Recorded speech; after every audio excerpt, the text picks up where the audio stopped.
Well, we're here at the university, and so I need to comment on how entrepreneurs in the university should work together. You know, I have gone away for more than 3 years to Xterra, and I've come back. Many of my colleagues at Stanford and MIT, I've chatted with them who they've done companies, and they've always returned to the university. Part of the reason for that is we always return to that which we love. But the other reason is because universities are the perfect breeding ground for breakthrough technologies. It's not about the professors, although there's a lot of smart professors at the university. It's really about the students. The students are a blank slate. They have high energy, they're bright, but they don't have all these biases of the field. You know, when I go to industry and I spend a day with industry, I tell them some idea, they spend half the day telling me why it's not going to work. And then finally at the end of that I ask them, well, what do you propose? They don't have an answer because they're so caught up in all the things that don't work. Students don't know any better. And so you ask them to do something and they foolishly go and try to do it. And you know, gosh darn it, it sometimes does work. If it doesn't work, they at least figure out why it doesn't work. And you learn a lot from that. In working with the university, as with every aspect of a startup, there is only win-win. Either everybody wins or no one wins. There is no other answer. As an entrepreneur, you've got to make sure the university wins on its metrics.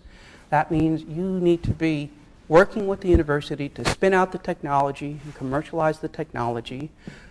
I strongly urge you to do a licensing deal, even if it has minimum royalty and equity to the university. And also try to give research contracts back to the university. If nothing else, because people judge you by the company you keep. And universities have a lot of smart people, so hey, your startup might stand out of the crowd as being a little more smart because it's working with some clever people at the university. Now, it takes two hands to clap, and so, of course, there are some responsibilities on the university as well. Rather than me speak to that, I thought I would let the president of Stanford University, one of the more entrepreneurial schools out there, give his viewpoint, and this is regarding the company that you may have heard of, Yahoo. We're praying this works, by the way. Startup called Yahoo, and to go on leave from Stanford, and perhaps someday come back and complete their PhDs.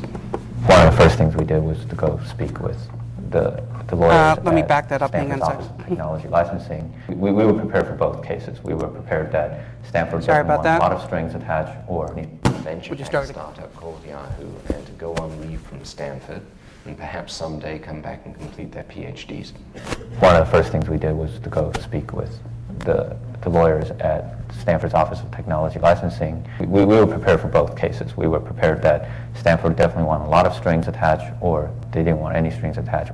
We actually felt pretty encouraged by the fact that Stanford was so open about sort of letting these kinds of things go. In fact, every step along the way, both while we were at Stanford at CIS, and later at the OTL and the department levels, people were all very excited for us because they had used it and they had understood it and they had sort of sense that this is something that was going to take off one way or the other.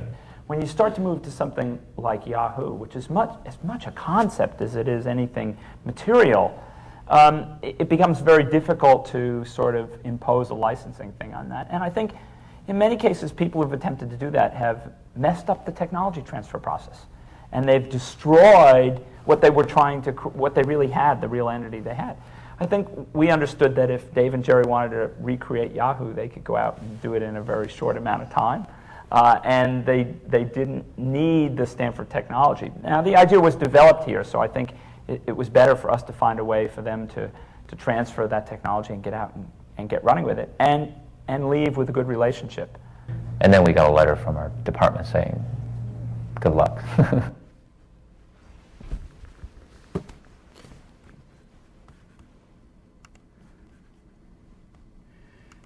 I actually, I always find this amusing because I know a lot of the people involved in this. I know Mike Moritz at Sequoia Capital. He's actually the first person who gave a term sheet on Xterra.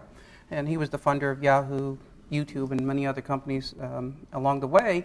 And when I first told him about our company, Joe Goodman, who signed the letter, by the way, of release, on our technical advisory board, he laughed and said, "Oh yes, Joe released Yahoo to me." So at a technical advisory board meeting dinner that we're having with, I asked Joe, how do you feel about giving that release letter to Yahoo? And Joe said, when you look integrated over time, Stanford has gotten a lot more in terms of endowments, reputation, hiring of students than we ever would have gotten from trying to structure a license deal around Yahoo. And so he felt very good about that. And I think that's a great lesson to learn from Stanford.